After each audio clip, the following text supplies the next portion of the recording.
বলছে বাবা ছোট ছোট খেজুর গাছগুলোকে ছোট বলে বাদ দিলে হবে না।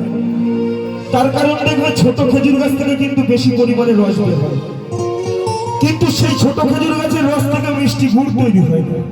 গুড় তৈরি করতে গেলে বাবা বড় গাছের দরকার হয়, বড় গাছের রসের দরকার হয়। তাই মহাজন কি বলেছে, ছোট ছোট ছোট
বুড়ো গাছগুলোকে বাদ দিলে হবে না।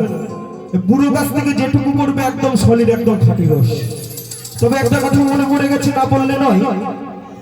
তো দেখবেন আগেকার দিনে যে সকল বয়স্ক দিদিমা ঠাকুমারা ছিল, প্রত্যেকের ঘরে 8টা 9টা 10টা করে সন্তান ছিল। তারপরেও এখনো তারা কত স্ট্রং, এখনো কত হাঁটাচলা করতে পারে, কতটা ইয়ং আছে। কিন্তু আজকালকার দিনের জেনারেশনের মেয়েদের বলবো, এখনকার মেয়েদের একটার বেশি 2টো সন্তান হলে বলবে আর পারি না, কোমর বেঁকে যায়। বাউলের কথা বাবা হাসলে হবে না, বাউল কখনো মরার কথা বলে না, বাউল বলে বাঁচার কথা। বাউল গাছ থেকে শিক্ষা পাওয়া যায়। তাই যাতে এই দিনটা আমাদের পরবর্তী সময় দেখতে না হয়, তাই আগে হাড়ি মানতে জানতে হবে। তাহলে আবার সেই আগেকার দিনে দিদিমা ঠাকুমাদের মতো দিন ফিরে আসে। তাই কি বলেছি, বুড়ো বুড়ো বুড়ো